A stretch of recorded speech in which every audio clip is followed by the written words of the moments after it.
My name is Dan Pruitt. I'm 44 years old. I live in Portland, Oregon, in a 2-bedroom apartment that I moved into when my marriage ended and that I've never quite managed to make feel like somewhere I actually live. There's a couch and a television and a kitchen table with one chair pushed against the wall because the second one is in a storage unit with most of my other furniture, and I keep telling myself I'll either get it out or get rid of it, but I've been telling myself that for 2 years. My ex-wife Allison has the house in Lake Oswego. My daughter Brooke is 16 now and lives there with her, and I see her most weekends, which works out to about once a month because I travel for work and she has things to do that don't involve her father. I was a staff engineer for 11 years at a firm called Pacific Northwest Structural Associates, which is a long name for a medium-sized consulting company that did a lot of public infrastructure work: bridges, overpasses, retaining walls, culverts, the kind of thing that nobody thinks about until it stops working. I was good at my job. Not exceptional, but solid, which in infrastructure engineering is probably the highest compliment you can actually give somebody. I got laid off in 2021, along with 5 other people, when the pandemic work disruptions hit the state contract pipeline, and I spent about 8 months unemployed before I gave up on finding another staff position and went independent. That was not a plan so much as it was a decision made by running out of better options. Independent contract work in my field means you're doing the jobs nobody else wants, or the overflow jobs that the bigger firms don't have capacity for, which amounts to the same thing. You bid low to get the contracts. You work alone or with one other person. You put a lot of miles on your truck, and you eat a lot of bad food in small towns. The money is uneven. Some months are fine. Some months I'm looking at my checking account and calculating whether I can push a payment out 2 weeks without it causing a problem somewhere else. I was behind on child support through most of 2022, which I'm not proud of, and which put a strain on things with Allison that honestly I thought might push us toward actual legal conflict but didn't, because Allison is a better person than the situation required her to be. I also have a right shoulder that's been a problem since March of 2022 when I slipped on a wet catwalk during a bridge inspection in Coos Bay and caught myself one-handed on a railing. I didn't fall, which is good, but the jolt tore something in my rotator cuff that my orthopedist described as a partial thickness tear and told me would heal on its own with physical therapy if I didn't aggravate it. I aggravated it. It didn't heal on its own. By September of 2022, I was managing it with ibuprofen and trying to remember not to reach for things on high shelves with my right hand, and I was telling myself I'd schedule the surgery after the current contract was done, which is what I'd been saying since June. So that's the situation I was in when I got the call about the Hartwick job. Not at rock bottom. I want to be clear about that, because I'm not trying to make this sound more dramatic than it is. I was functional. I was getting by. But I was tired, I was behind on things, my shoulder hurt, and I'd been eating takeout alone in my apartment 3 nights a week for 2 years. When you're in that state, a job that pays a day rate of $420 plus per diem, covers the motel, and gets you out of the city for a few weeks, that job sounds good regardless of what it involves. What it involved was a tunnel. The Hartwick Tunnel is on the old State Route 232 alignment in southern Oregon, in the Siskiyou Mountains east of Medford. If you know that part of the state, you know that the Siskiyous are a rough piece of country. Volcanic geology, tight canyons, a lot of elevation change in a short distance. The highway there follows creek drainages and cuts through ridges where it has to, and the Hartwick cut-through was one of those situations.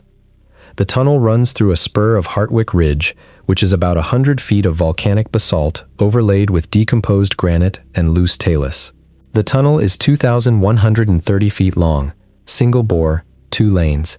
It was built in 1958 and renovated in 1991, when they replaced the lighting, improved the ventilation, and re-poured the road surface. It's not a particularly large tunnel by any standard. It's not particularly notable. It's a hole through a hill on a highway that was mostly supplanted by Interstate 5 40 years ago, and now carries mostly local traffic and some commercial freight that's trying to avoid the weight restrictions on the alternate routes. In March of 2022, a landslide came off the slope above the east portal.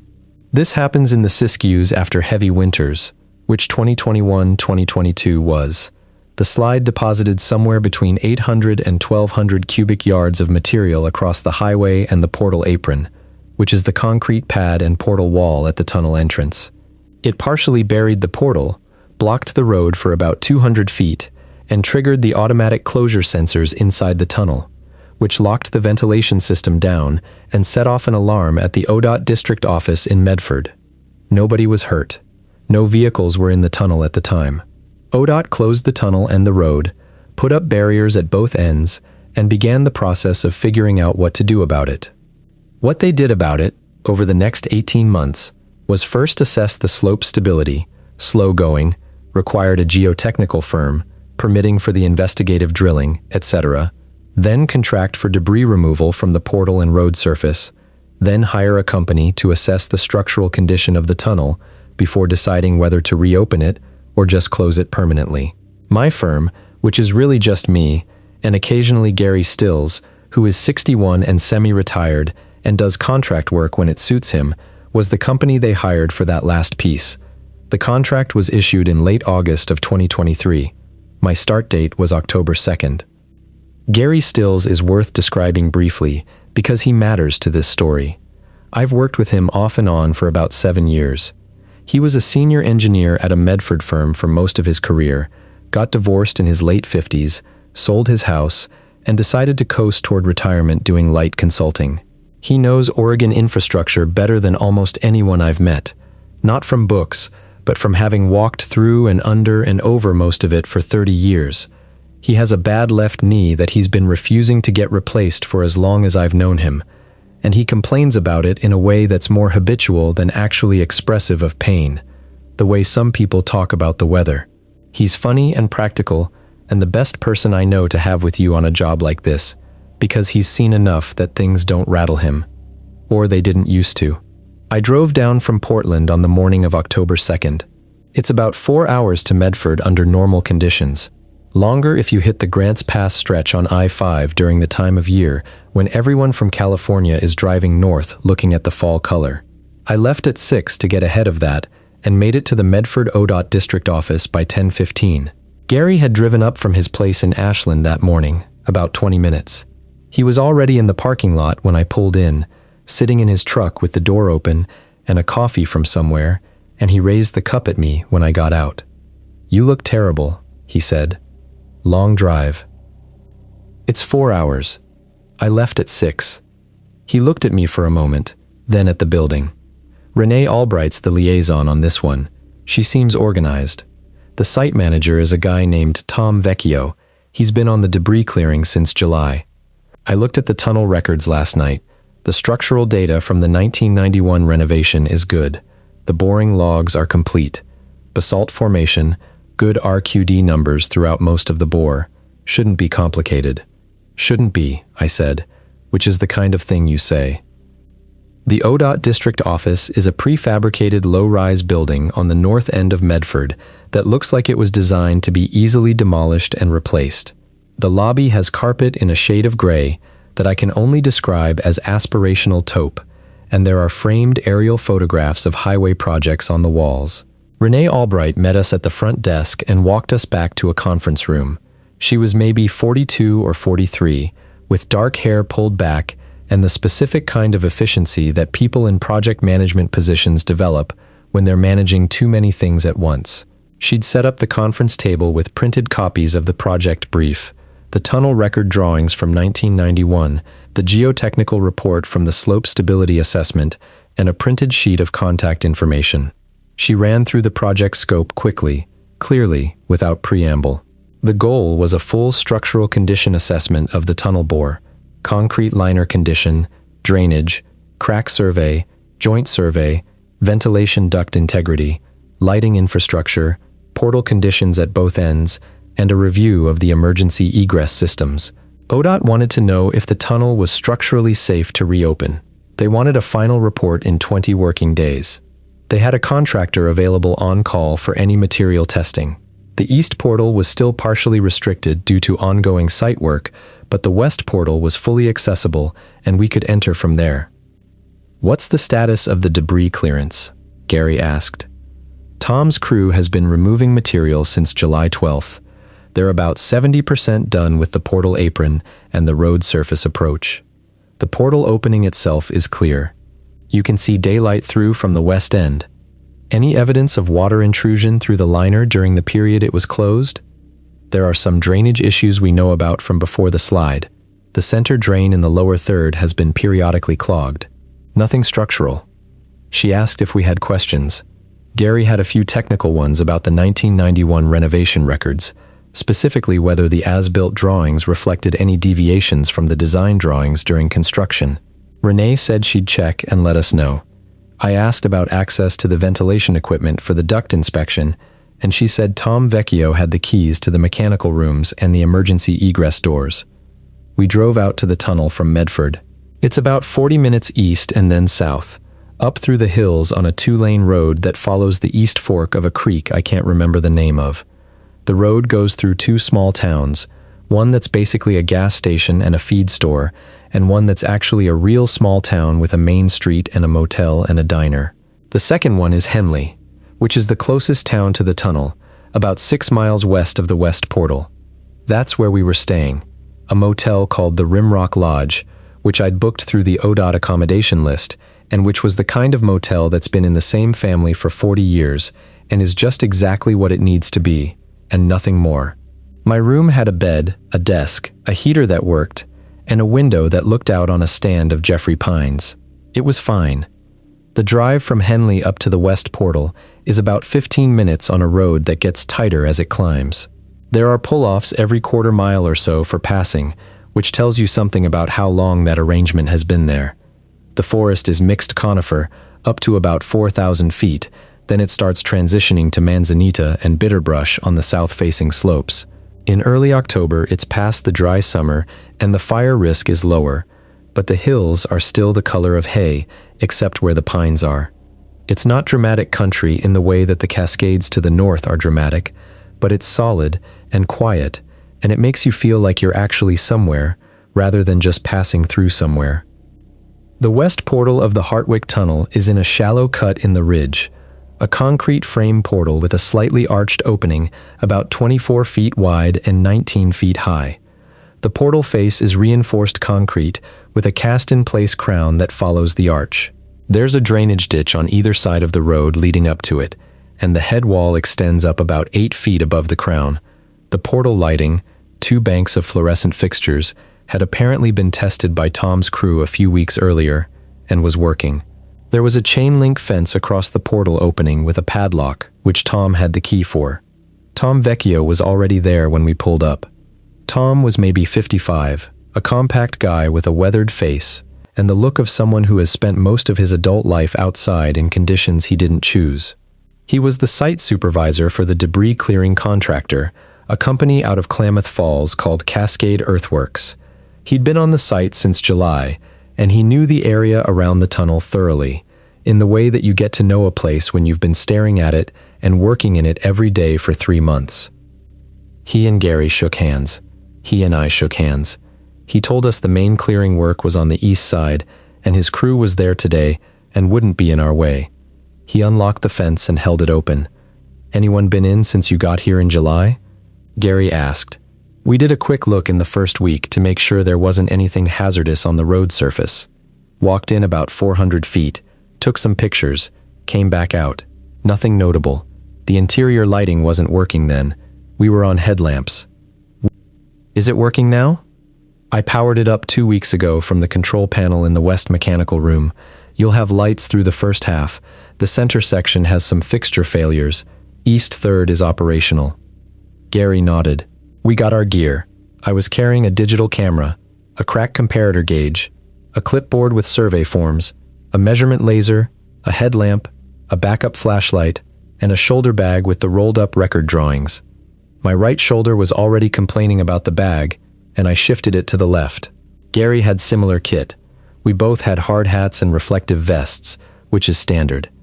The air in the tunnel, even from the portal, smelled like cold stone and old exhaust and something mineral that I associate with places that don't see sunlight.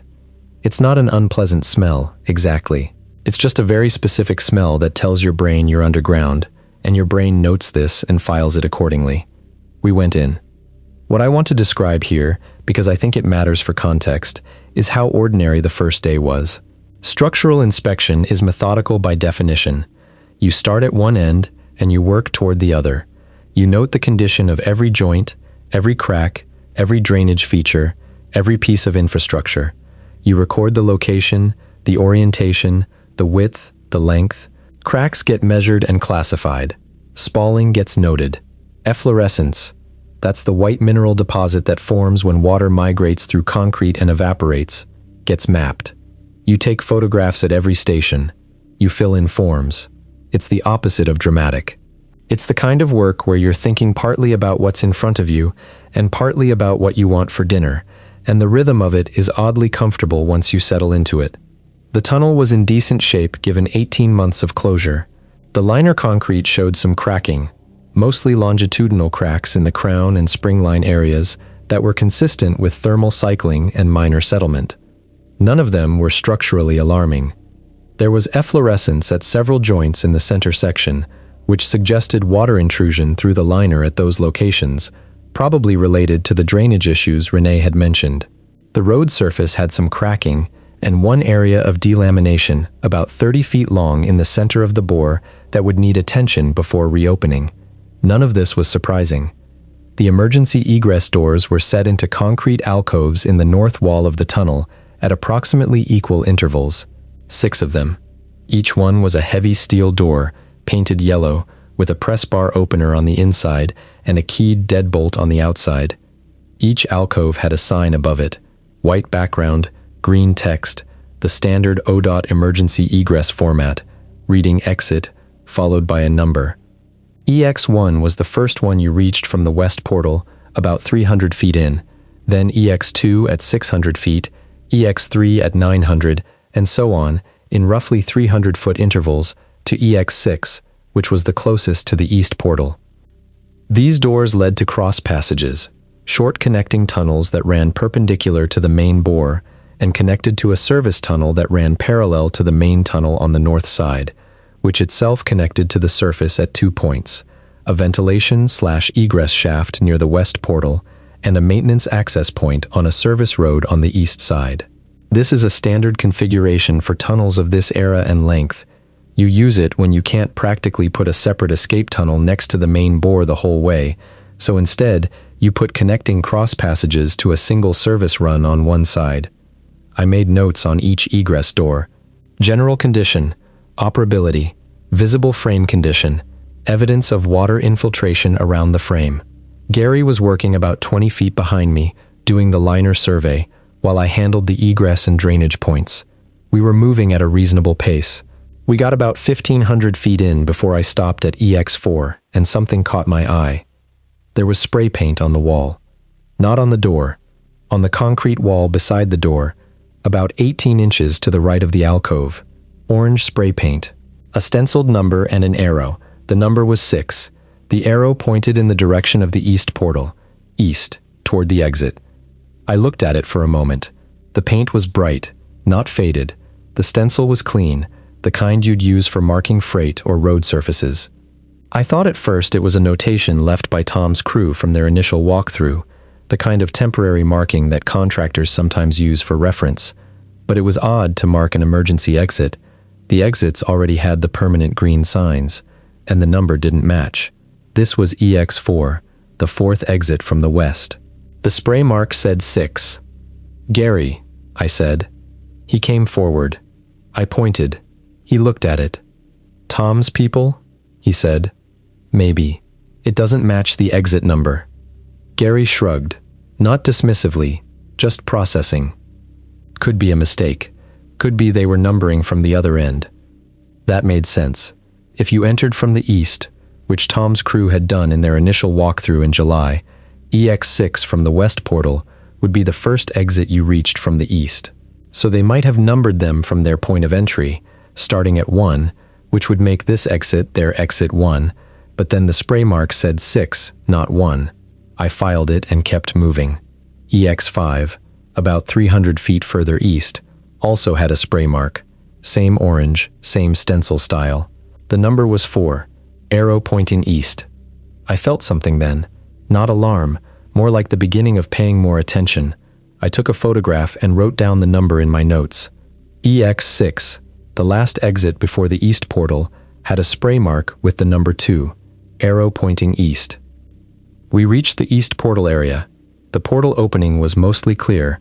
The debris Tom's crew was still working on was from the portal face outward, and from inside the tunnel, you could see a rectangle of sky and the back of a loader working in the pile, and then we turned around and came back. EX3 had a spray mark, number 8, arrow pointing west, back toward the west portal. That stopped me cold for a moment, and I want to be honest about that. I stood there and stared at it, because the exits were numbered 1 through 6. There was no exit 8, and the arrow was pointing west, which meant this mark, if it was a sequence, was counting something that went the other direction from the east portal counting theory Gary had floated. But I didn't say anything yet. I made a note and kept going. EX2 had a mark, number 10, arrow pointing west. EX1, closest to the west portal, had a mark, number 12, arrow pointing west. I caught up to Gary, who had been moving ahead of me now that I'd slowed to examine the marks. I showed him my notes, the sequence. He read them, 12, 10, 8, 6, 4, 2. Counting down by 2s from west to east, he said, or counting up by 2s from east to west. What's the highest number if we go east to west? 2 at EX6, 4 at EX5. He worked through it. 12 at EX1, west portal end. So if you're coming from the east, you're counting up. You reach 12 when you reach the west portal. Right. Why count the exits at all? They're already numbered. I don't know. Gary looked at his watch. It was 2:45. We'd been in the tunnel for about 4 hours, and we still had a full secondary survey to do. The drainage system, the ventilation ducts, the mechanical rooms. We agreed to pack it in for the day and come back fresh. Before we left, I walked back through the tunnel one more time, just the egress doors, quickly, with my camera. Every door got photographed, the spray mark beside it, and a wide shot showing the ODOT sign and the mark together. I wanted documentation. I wasn't sure yet why exactly I felt it was important to have documentation, but I did. Tom was in his site trailer when we came out. I asked him if his crew had marked the egress doors with orange spray paint during their initial walkthrough in July. He frowned. Marked them how? I showed him one of the photographs on my camera screen. He looked at it for a long time. No, we didn't do that. We don't have any reason to mark the exits. The exits are labeled. Your crew in July, do you know if they noticed this? They would have mentioned it. They were in there for maybe an hour total, 400 feet in from each portal and back. They didn't go through the whole bore, so they might not have seen the middle section. Right. I thanked him. Gary and I drove back down to Henley and had dinner at the diner on Main Street, a place called Patsy's that was exactly what you'd expect. Booths with vinyl seats, a laminate counter, a menu that hadn't changed in 30 years, and the specific good quality of food that places like that have, because they've been making the same 4 things for 30 years, and they're very good at those 4 things. I had a patty melt, and Gary had the open-faced turkey sandwich, and we talked about the marks. Neither of us had an explanation. The tunnel had been sealed and fenced at both portals since March of 2022, 18 months. The spray marks were clearly fresh, no oxidation on the paint surface, no fading from the UV that would have crept in through the portals, no dust accumulation on the paint surface that would indicate age. The paint was bright and sharp. It had been put there recently, or at least after the portal fence had been up, because if it had been there before the closure, Tom's walkthrough crew would have seen the east side marks when they went in from the east portal. How would somebody get in? I said. Gary chewed his turkey. The portals are both fenced, but the egress shaft, the ventilation and surface egress point on the west side, where does that come out? I haven't seen the drawings for that detail. It's in the service tunnel system. They might not fence a shaft hatch. It's not a portal. It might just have a locked hatch in the ground somewhere. I'll look at the drawings tonight. The other thing, Gary said, is that the count is wrong. Say more. 12 marks, 2 per exit, 1 on each side going in either direction. He paused, but we only found 1 mark per exit. I looked at my notes. He was right. Each exit had 1 mark, 1 number, 1 arrow, not 2. Unless there are marks on both sides of each door, but we only noticed the right side, I said. That's possible. We should check the left sides tomorrow. The other thing is the sequence, I said. 12, 10, 8, counting even numbers. There are 6 exits. 6 exits times 2 is 12, so someone numbered them 2 at a time. 1 group of marks on the right side of each door going east counts the exits as if each door is worth 2. Gary looked at me. Or, I said, there are 12 marks total, 6 on the right side of each door and 6 on the left, and we missed the left side marks because we were working the right side. Or, he said, the count goes to 12 because there are supposed to be 12 exits, and we've only found 6 of them. I didn't say anything to that. We finished dinner. That night, I spread the 1991 renovation drawings out on my motel room desk. The drawings were on 11 by 17 paper, printed from the original Mylar drawings that were on file at the ODOT district office. The tunnel cross-section drawing showed the standard configuration: main bore, north side service tunnel running parallel, 6 cross-passage egress connections. The service tunnel had its surface connections marked: the west egress/ventilation shaft, about 300 feet from the west portal, outside the portal zone, and the east maintenance access about 400 feet from the east portal.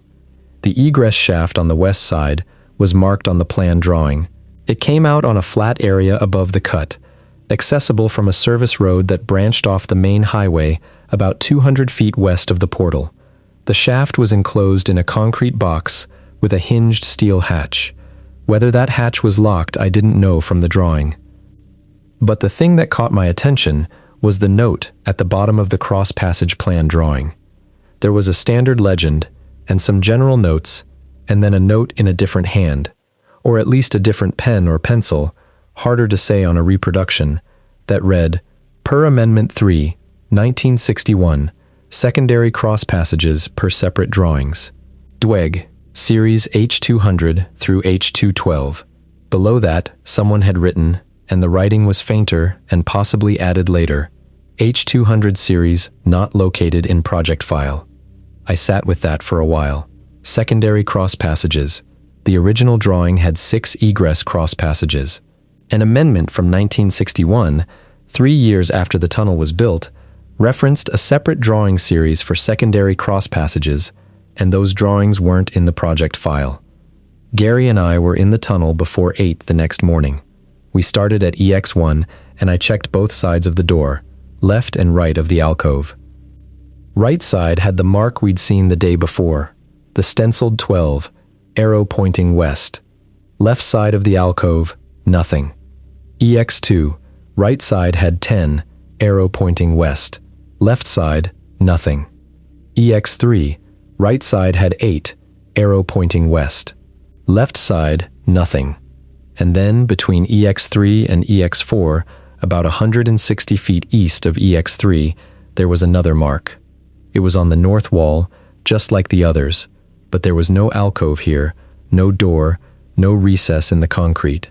Just the spray mark on the wall, a stenciled number 11, and an arrow pointing at the wall itself. We both stood in front of it for a long time without saying anything. The number 11 was odd in the sequence. The marks we'd found yesterday were all even. 12, 10, 8, 6, 4, 2. 11 fit between 12 and 10. It was the odd number in the pattern. The odds are on the left, Gary said. What? EX3's left side. We didn't find a mark there. But if the sequence alternates, even numbers on the right side, odd numbers on the left side, and the odd numbers are marking things between the exits, I looked at the wall where the arrow was pointing. Smooth concrete. No visible seam, no joint that was anything other than a standard construction joint. I pressed my hand against it. It was cold and solid, which is what you'd expect. There are 6 exits, I said. If the sequence goes 1 through 12, alternating odd and even between the actual doors, and these intermediate points. That's 6 exits plus 6 intermediate points. 12 total. 12 marks. 6 for doors we can see, 6 for doors we can't. I pressed my hand against the wall again. Or 6 for things that aren't doors. Gary was quiet for a moment. I want to check all the left side positions and see what we find. We checked them. Between EX1 and EX2, mark on the left of EX1, arrow pointing west, number 13. Between EX2 and EX3, mark between the doors on the wall, arrow pointing at the wall, number 11. Between EX3 and EX4, the 11 we'd already found. Between EX4 and EX5, 9, on the wall. Between EX5 and EX6, 7, on the wall. Past EX6, between EX6 and the east portal, 5, on the wall. Then I noticed something I'd missed because I was thinking about the sequence in one direction. Past EX1, between EX1 and the west portal. I went back and looked. Mark on the west wall at the end, number 13, arrow pointing back east into the tunnel, which I'd already found. No, wait. I went and looked again. There was a mark between EX1 and the west portal, number 13, arrow pointing east. But there was also something else. Between where the 13 mark was and the west portal, on the opposite side of the tunnel. The south wall, which I hadn't been checking at all, because all the exits were on the north wall. There was a mark on the south wall near the west portal, number 1. I called Gary over, and we checked the south wall the whole length of the tunnel. 1, 3, 5, 7, 9, 11, 13. 7 marks on the south wall, all odd numbers, all with arrows pointing at the south wall. We'd been looking at the north wall this whole time. The south wall of the Hartwick Tunnel bore, on the original drawings, was a blank concrete liner the full length of the bore. No features, no alcoves, no doors, just liner. The marks were pointing at a solid wall. I want to be precise about my state of mind at this point, because it's easy, writing this now, to say that I was frightened or that I knew something was wrong. That's not accurate. What I was puzzled. Puzzled in the way you are when you find a number that doesn't add up in your calculation and you go back through your work to find the error. The marks were almost certainly made by a person. People don't appear and disappear through solid concrete walls. So either the south wall wasn't as solid as the drawings indicated, or the marks were nonsensical, or we were misreading something. The 1961 secondary cross passages, I said. Gary looked at me. The renovation drawings have a note, 1961 amendment, secondary cross passages per separate drawings. Those drawings aren't in the project file, and the secondary passages, if they connect to the south side, they wouldn't be on the north wall. So the south wall has doors in it that we can't see because they've been concreted over? Or because the liner poured in the 91 renovation covered them, or because they were never finished and were sealed as part of the renovation, or because they don't exist and this is a completely different explanation. Gary walked slowly along the south wall, running his hand along the liner. The liner was the shotcrete and rebar system that was applied during the original construction and resurfaced during the 1991 renovation. It was uniform gray concrete, smooth, about 10 inches thick where the drawings showed it. There were occasional construction joints and a few fine cracks that we'd already mapped. He stopped about halfway along the wall. "Come here," he said. I came over. He pointed at a section of wall. I looked at it and didn't see anything for a moment, and then I saw it. A vertical line in the concrete, very faint, about 6 feet high, running top to bottom, and a horizontal line at the top, also faint, like the outline of a door. I got out my flashlight and held it at a low angle to the wall to rake light across the surface. The vertical and horizontal lines became slightly more visible, not obviously seams or joints, but the concrete on the inside of the rectangle was textured slightly differently than the surrounding wall. Rougher, or finer, it was hard to say, as if 2 pores had met here instead of 1. "That's a construction joint," I said. "Yes." "Or a repair?" "Yes."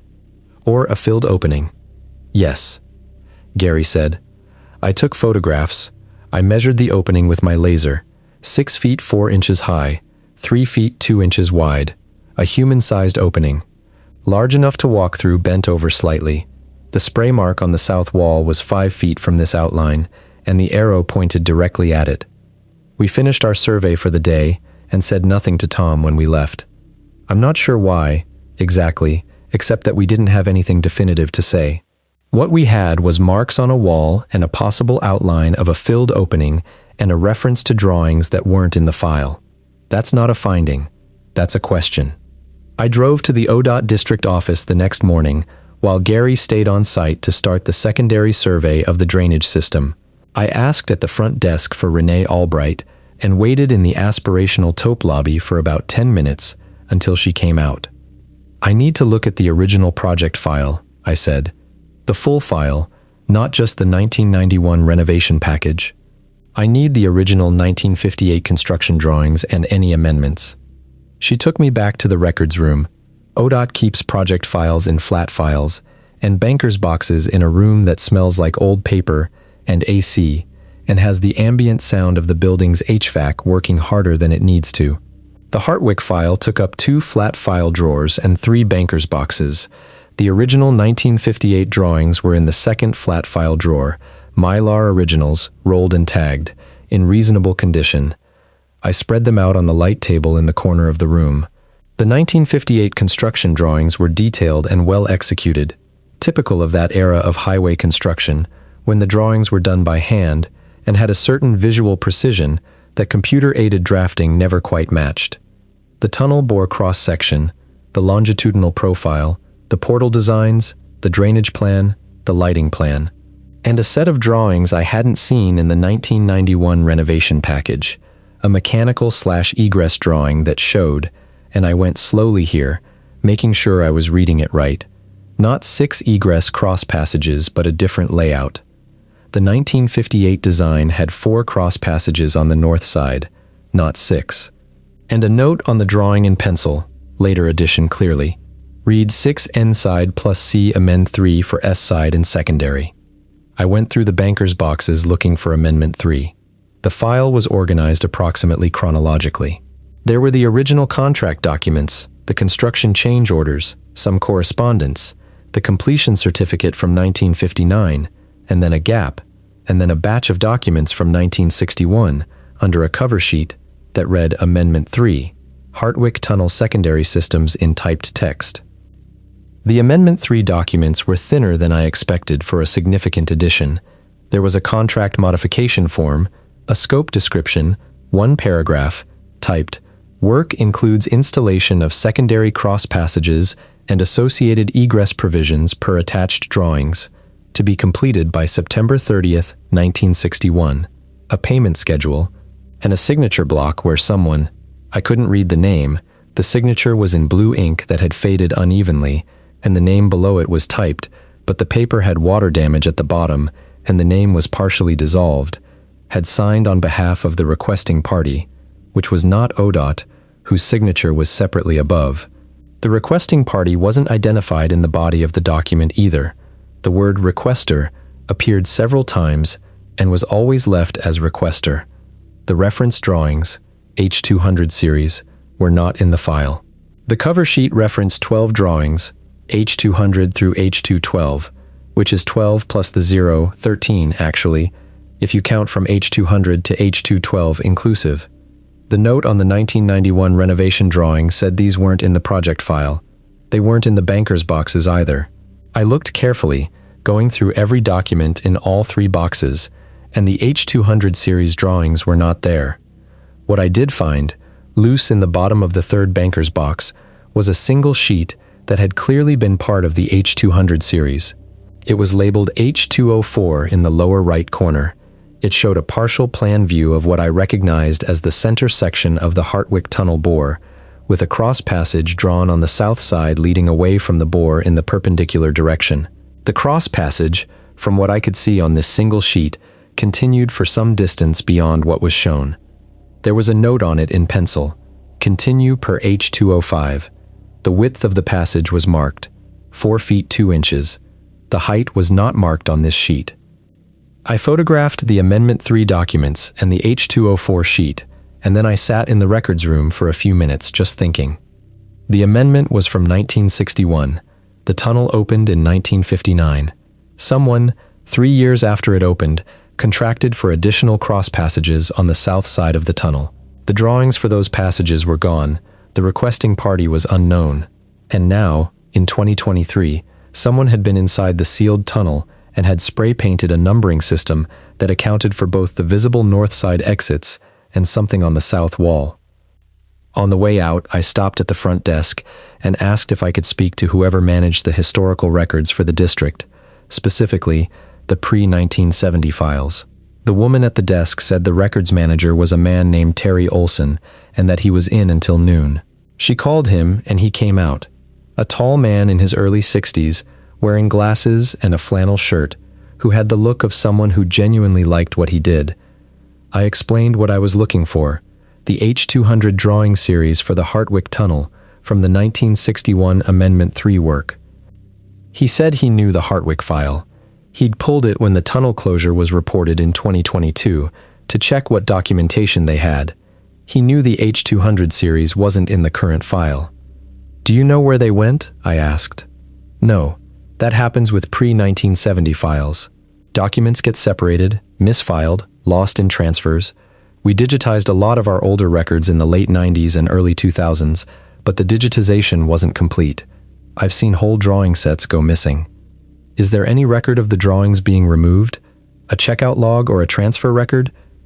He thought about it. The pre-1970 files predate our current tracking system. There might be a manual log. He went back and came out 10 minutes later with a ledger-style notebook, the kind with the marbled cover that had Records Request Log, Medford District, pre-1990, on a label on the front. He flipped through it. "Hartwick Tunnel, H-Series drawings," he said, reading. There's an entry. March 2006. Drawings H200 through H212 checked out to a D. Garland, ODOT maintenance. Return date. He looked closer. No return date. D. Garland, ODOT maintenance. The maintenance visit to the tunnel that I'd noticed in the records. The one from 11 months before my arrival, the one with no report attached, was made by someone listed as R. Garland in my notes.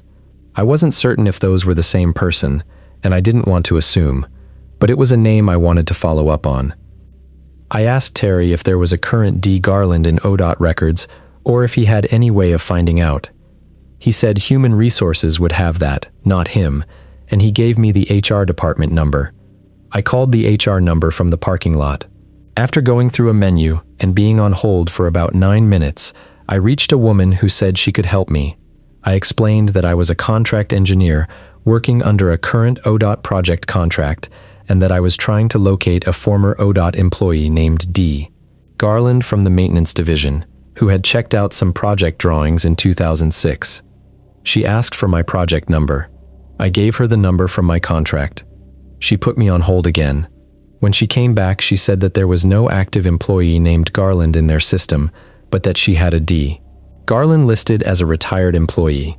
She wasn't able to give me personal contact information for a retired employee, but she said that if I needed to contact that person in connection with a current project, I could submit a written request through the records office and they would forward my contact information. I asked if there was a first name for the D, Garland. She said David. I also asked, while I had her, about the maintenance visit to the Hartwick Tunnel that appeared in the system 11 months prior to my contract start date, October 2022, approximately. I gave her the project location code. She looked it up. That visit is logged as a routine inspection. Personnel on site, R. Garland. Can you tell me who R. Garland is? Do you have a reason to need that information in connection with your project? She said, not unfriendly, just procedural. I said I did, that I was trying to establish the pre-closure condition of some maintenance items inside the tunnel, and that the October 2022 visit might be the most recent record of those items. She put me on hold. When she came back, she said, R. Garland is listed as Robert Garland, Maintenance Technician 2, Medford District. He separated from the agency in November 2022. Resigned. The file says separation. I don't have a reason code. 1 month after the maintenance visit, Robert Garland separated from ODOT. Voluntarily or not, I couldn't tell from that. I thanked her, gave her my contact information for the records request to reach David Garland, and sat in the parking lot for another few minutes. Then I drove back to the tunnel. Gary had been working the drainage system all morning, and he was in a productive mood, which for Gary meant he was cataloging minor inefficiencies with the enthusiasm of a man who has found a reliable source of mild grievances. The center drain was indeed clogged, not severely, but enough to cause pooling. The drain boxes at the low point of each grade change needed to be cleaned. The grate covers on 3 of the drain boxes were corroded, standard maintenance items. I told him what I'd found at the records office. He listened with his clipboard against his chest, looking at the floor. So the passage on the south side was built in 1961, he said. If the amendment was executed, we don't have drawings, so we don't know exactly what was built. We know someone was in here after the closure and knew where the south side passages are, and marked them. Right. He looked up.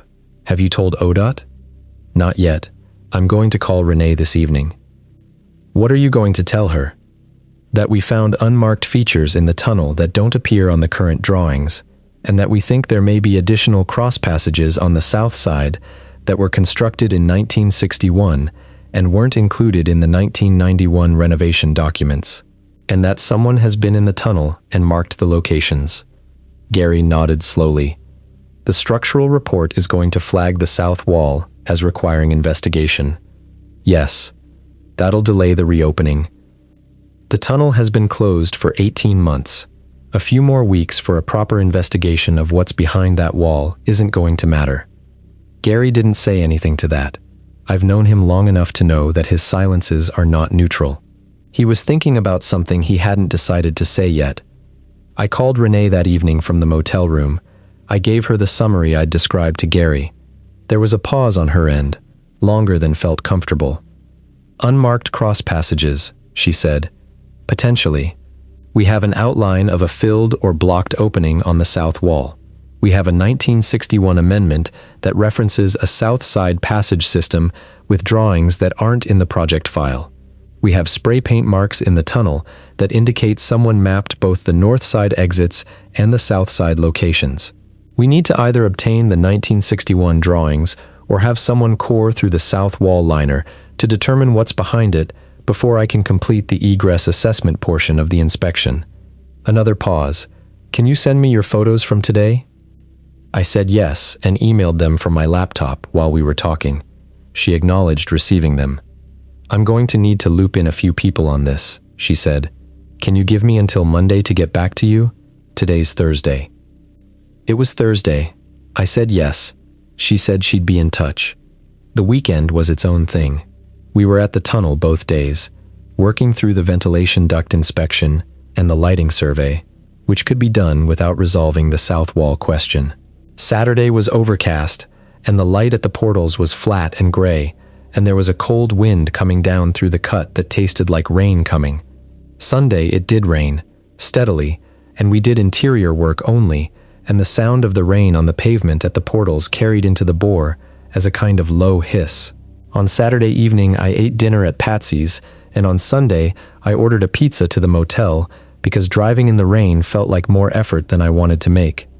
The motel was run by a woman named June Patsy, whose family had owned both the motel and the diner for 3 generations.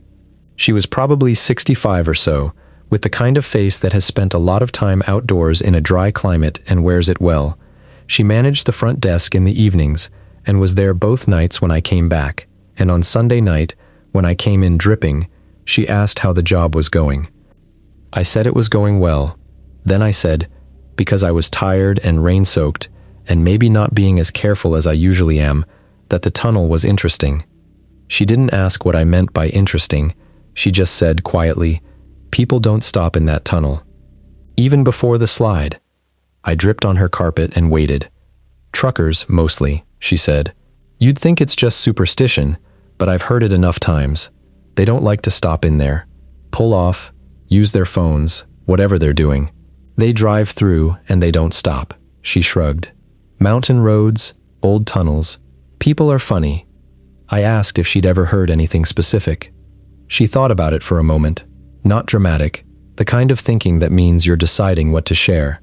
A driver came through here, maybe 4 years ago, maybe 5. Before the slide. He stopped for coffee. He was in a state. Couldn't say what had happened exactly. Said he came out of the tunnel, and it was the wrong time. Like he'd lost time somehow. An hour, he said. He was an hour behind where he should have been. She paused. I've heard variations of that story twice. Different people, different years. I don't know what to make of it. Lost time in a 2,000-foot tunnel. At highway speed, 60 miles an hour, you clear the Hartwick bore in about 24 seconds. You can't lose an hour in 24 seconds. Which means either the drivers stopped and don't remember stopping, or they're confusing the timing from some other part of the route, or something else entirely that I'm not going to speculate about. You said before the slide, I said, was there anything after? Reports of anything? After the slide, it was closed. Nobody goes through it after it's closed. I thanked her and went to my room. I sat on the bed and thought about what it would take to lose an hour in a tunnel. Either you stop and don't remember, or there's a route deviation of some kind, a wrong turn on the service road, a navigation error, something that adds time and that you then misidentify as happening inside the tunnel. Both of those have logical explanations. I went over both of them carefully, and I still couldn't stop thinking about the marks.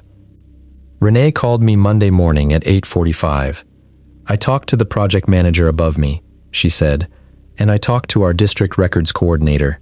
The situation with the 1961 drawings is a records gap that's consistent with documents from that era, and it's not uncommon for pre-1970 construction files to be incomplete.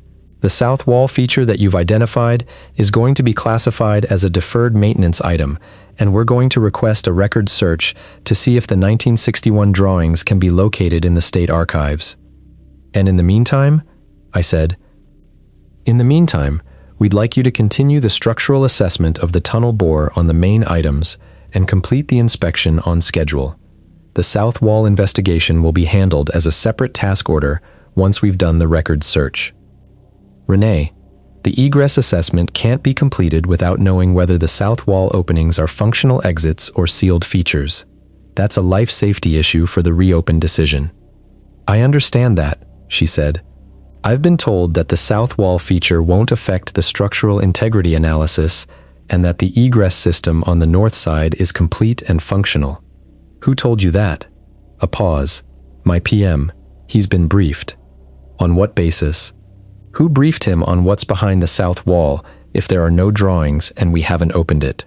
Dan. She said my name in the way people say your name when they want to change the register of the conversation. I'm not in a position to push back on this further than I already have. I'm asking you to complete the primary inspection scope and flag the south wall as a note item in your report. We'll handle the investigation separately. I was quiet for a moment. Are you going to look for the H200 drawings?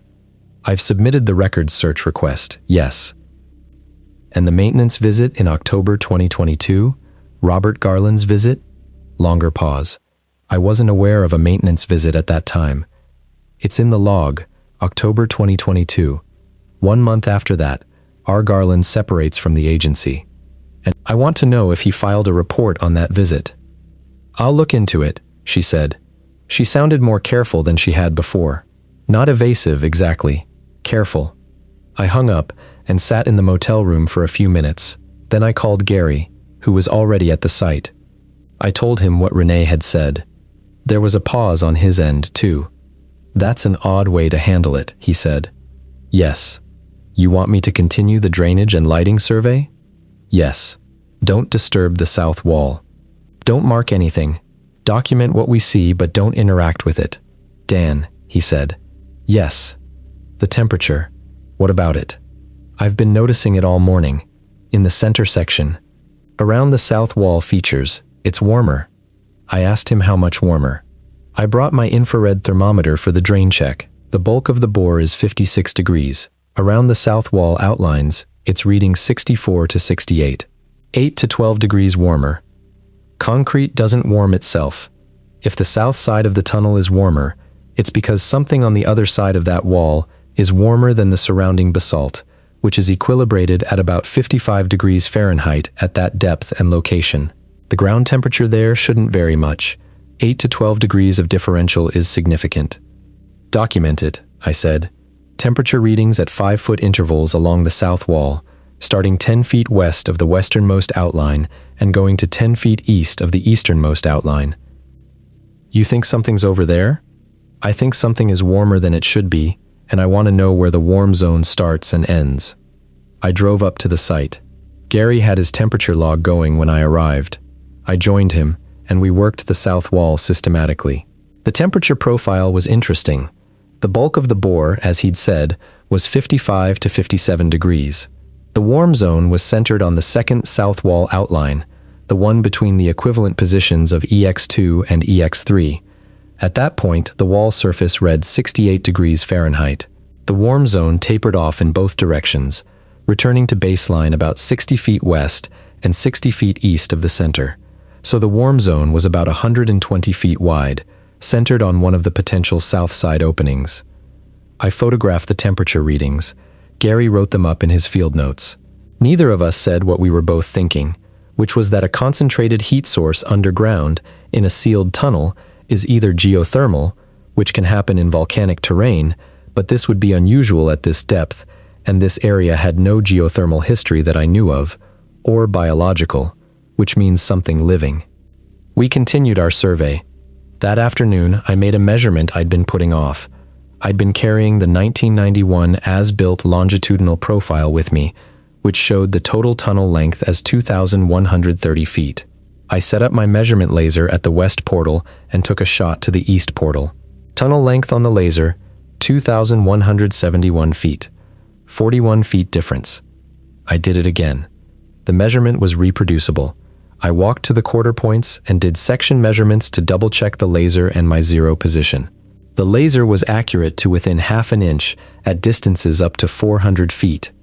At longer ranges, it could have some drift, but not 40 feet of drift. 40 feet is not an instrument error. 40 feet is a different tunnel. I pulled out the 1958 construction drawings and checked the original design length, 2,130 feet. Same as the 1991 as-built, but I was standing in a tunnel that was 4 stories longer than the drawings said it was. I sat down on the road surface for a moment. The concrete was cold and slightly damp. I took a careful breath and thought about this methodically. The laser measurement could be wrong if there was a reflective surface inside the bore that was intercepting the beam before it reached the portal. That was technically possible if there was a large piece of equipment or a barrier or debris somewhere in the bore that the beam was bouncing off instead of reaching the portal. I took the measurement at 3 different heights, low, middle, and high. All 3 returned the same distance, 2,171 feet. Whatever was at the end of the beam at all 3 heights was at the same location, and it was the portal. A tunnel is a tunnel. You can measure it, you can walk it. I've walked this tunnel twice now, and it hasn't felt like it was taking longer than it should, but time sense in a tunnel is unreliable because there's no reference. You can't tell how fast you're walking. You can't see the far end most of the time because the bore curves gently left. I said, right out loud, to nobody, the tunnel curves. I'd noticed the horizontal curve during the first walkthrough, but hadn't thought about it as a measurement issue. The tunnel has a gentle horizontal curve to the left in the center section, a radius of curvature that looked from the drawings to be about 4,000 feet. At that radius, over a 180-foot arc, you'd have a chord shortfall of almost nothing, less than a foot.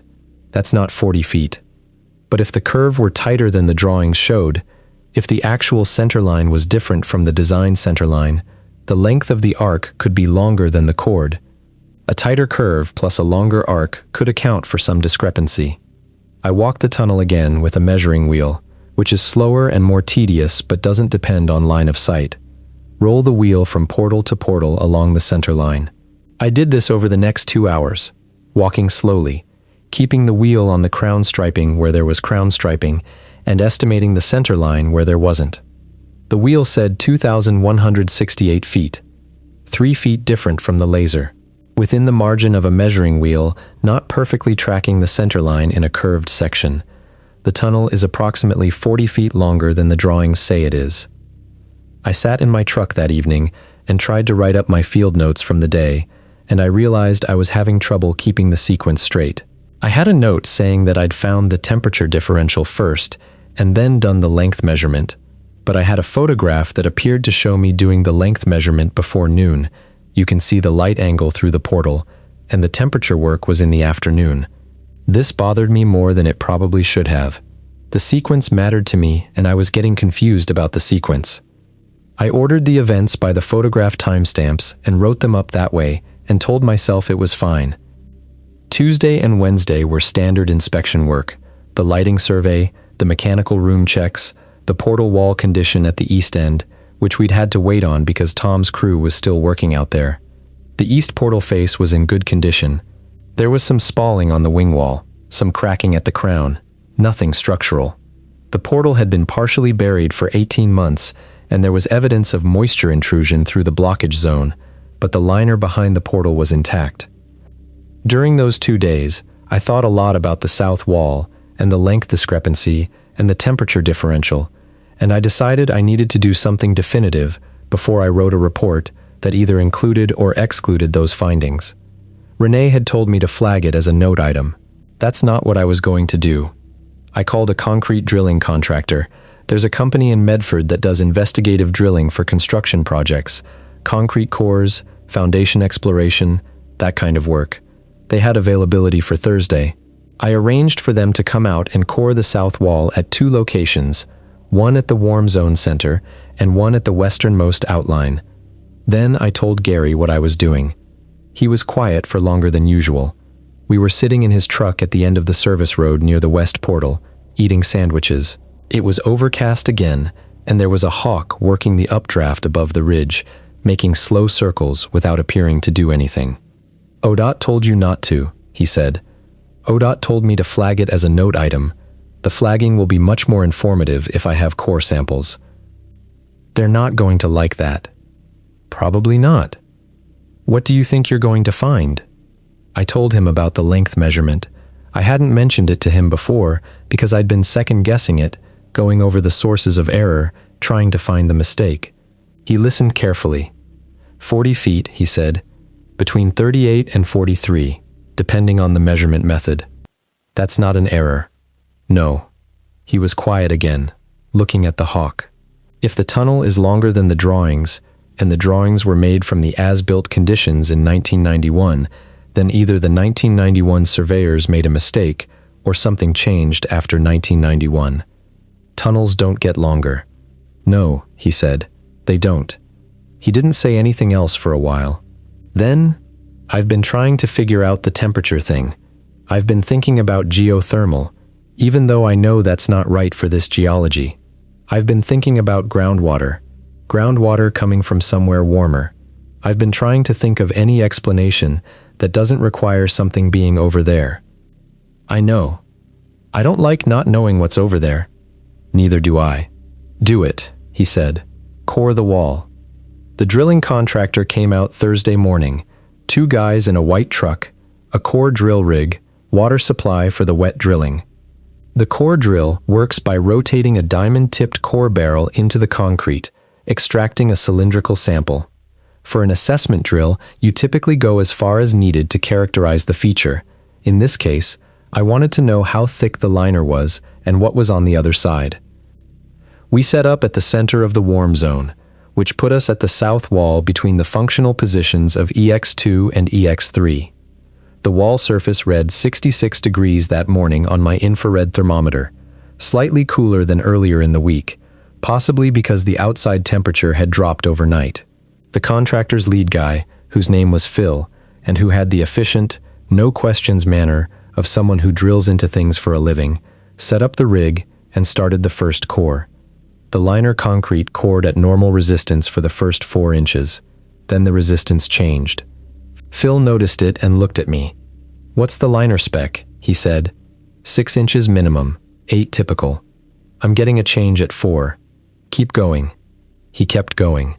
At 5 inches, the core bit broke through into open space. Phil stopped the drill, and we looked at each other. He withdrew the bit, and I got a fiber optic inspection camera, small, flexible, battery-operated, the kind used for pipe inspection, and fed it into the 4-foot-wide hole left by the coring operation, oriented down and slightly angled toward the center.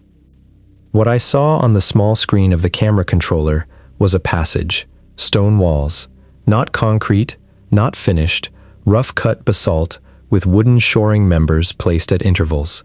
The shoring was old, the wood dark brown with age. The floor of the passage was dirt and small gravel. The passage ran perpendicular to the main bore and continued out of camera range. The air coming out of the core hole was warm, warmer than the tunnel. I held my hand over the hole for a moment and estimated 68-70 degrees. And there was a smell, faint but present. Mineral, damp, but also something else. The specific smell of air that has been moving through earth for a long time. Gary was standing behind me, looking at the camera screen. He said nothing. I had Phil pull the drill back and core a second hole, 18 inches away, and then I hammered a round knockout plug and connected the 2 core holes to create a rough opening about the size of a large flashlight lens. I got a second fiber optic camera and sent it in at a different angle to get more coverage. The passage was roughly 4 feet wide and ran in one direction, south, perpendicular to the main bore, for as far as the camera could show, which was about 15 feet in the low light of the camera's LED. There was no visible end to it at that range. "You want to open it up?" Phil said. He meant with the drill. A series of cored holes could take out a section of the liner large enough to pass through, and it would be cleaner than cutting with a saw. I thought about it. "Not today," I said. "Document what we have. Close up the drill holes." Gary and I walked back to our vehicles. The contractor was packing up behind us. "I'm going to call Renee," I said. "What are you going to say?" "That there's a passage behind the south wall, and I need authorization to open an access point for investigation before I complete the egress report." "And if she says no?" "Then she says no, and I write my report with all findings documented, including the finding that there is an active passage behind the south liner that was not included in the current drawing set and was not investigated prior to the clearance recommendation." Gary nodded. He was looking at the ridge above the tunnel portal. "I keep thinking about 1961, he said. "What about it?" "The amendment. 1961. That's 3 years after the tunnel opened. If you decide, 3 years after a tunnel opens, that you need additional cross passages, you go to the State Transportation Department, and you design them, and you get them engineered properly, and you draw them up, and you file the drawings, and everything is on record. That's how you do it." "Right. So why didn't that happen?" "There was one drawing in the file, the rest are gone. The requesting party isn't named. The whole thing is done on a side amendment that somebody seemed to go to some effort to keep minimal." "A lot of things got done minimally in the early 60s, I said. "Not on public infrastructure in Oregon," he said. "Oregon was methodical. I've been through old files from that era. They kept good records. This is the only case I've seen where the records look like someone took them." I hadn't said that word, taken. He had, and once he said it, I couldn't unhear it. I called Renee that afternoon. She didn't answer. I left a voicemail explaining what we'd found with the core drilling. She called back 2 hours later, and I gave her the full description. The passage, its apparent direction, the temperature, the smell, the wooden shoring that suggested it was original 1961 construction rather than something recent. She was quiet for a moment, and then said she'd need to take this to her supervisor. She asked me not to enter the passage before she got back to me. I said I understood, and that was true. I did understand. I also made a note in my field log that I had been asked not to enter before authorization, so that my eventual decision about whether to follow that instruction would be fully documented on my own part. She got back to me the following morning, Friday. "We've had a discussion internally," she said. "The passage behind the south wall appears to be a legacy construction element. There may be additional information about it in the state archives. We're requesting that you complete the primary structural assessment and submit your report without entering the passage. The passage investigation will be handled as a supplemental investigation under a separate project number. With whom? I said. What? Who's going to conduct the supplemental investigation? Which team? A pause. That's being determined. Renee, can I ask you something directly? Sure.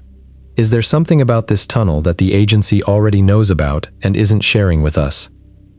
The pause this time was long enough that I thought maybe the call had dropped. Then she said, carefully, I'm not aware of anything like that, Dan. I'm working with the information I have. She sounded sincere. I believed her. I don't think Renee knew more than she was telling me. But I thought there were people above her who might. I said I'd continue the primary assessment and complete the report as requested. I didn't promise not to enter the passage. That weekend, Gary drove home to Ashland. He said his knee was bothering him, and he wanted to see his doctor. He said he'd be back Monday or Tuesday. I said that was fine. I don't think it was actually the knee. Saturday, I sat in the motel room and went through all my photographs and field notes and organized them into a complete record of everything unusual we'd found. The length discrepancy, the temperature differential and its location, the spray marks and their sequence, the core hole investigation, and the passage behind the south liner, the Amendment 3 documents and the missing H200 drawings, the note in the checkout log about D. Garland and the H200 drawings, the maintenance visit by R. Garland in October 2022 and his separation from ODOT the following month. I also went online and searched for anything about the Hartwick Tunnel in the Medford newspaper archives, which the Medford Mail Tribune had partially digitized going back to the 40s. I found 3 items. A 1958 article about the tunnel opening, 1 paragraph, referring to the tunnel as a significant improvement to the SR 232 corridor, and noting that the tunnel took 14 months to construct. A 1961 item, very short, in the police incident section of the paper, construction incident, Hartwick Tunnel, September 14th. Worker hospitalized at Providence Hospital, name withheld. ODOT statement. A worker sustained injuries during secondary construction operations. The nature of the incident is under review. Work has resumed. A 1999 item about a fatal accident on SR 232 near the tunnel, involving a logging truck. The accident happened on the road approach, not in the tunnel. The article mentioned the tunnel only in context. The accident occurred on the approach to the Hartwick Tunnel. 1 incident in 1961. A worker injured during the secondary construction. Amendment 3. ODOT statement saying the nature of the incident was under review, which suggests it was either unclear what happened or that they didn't want to say. The worker's name was withheld. The article was 3 sentences. I couldn't find any follow-up. Sunday, I drove up to the tunnel. I know I told Renee I understood her instruction, and I did understand it. I understood it as an institutional request made by someone who was herself following instructions from people above her, who may or may not have had good reasons for the instruction. I understood it as something that, if I followed it, would mean I submitted a structural report on a tunnel that I knew had an uninvestigated passage behind its south wall that was warmer than it should be and longer than anyone knew. I understood it as something I wasn't going to do. I packed my gear carefully. Headlamp, backup flashlight, a 3rd light that I clipped to my hard hat, my cell phone, although I had no expectation of signal inside the tunnel, a first aid kit, a length of bright orange rope, 60 feet, which I could use as a tether to ensure I could get back to the core hole access point, my camera, my field notebook, and my infrared thermometer, because I wanted to know if the temperature changed as I went deeper into the passage. I drove up to the west portal at 7 in the morning, when the light through the trees was still low and the air had a cold edge to it that meant the night had gone down below 40. Tom's crew didn't work Sundays. The site was empty. I unlocked the fence, went in, and walked the length of the tunnel to the core hole position on the south wall.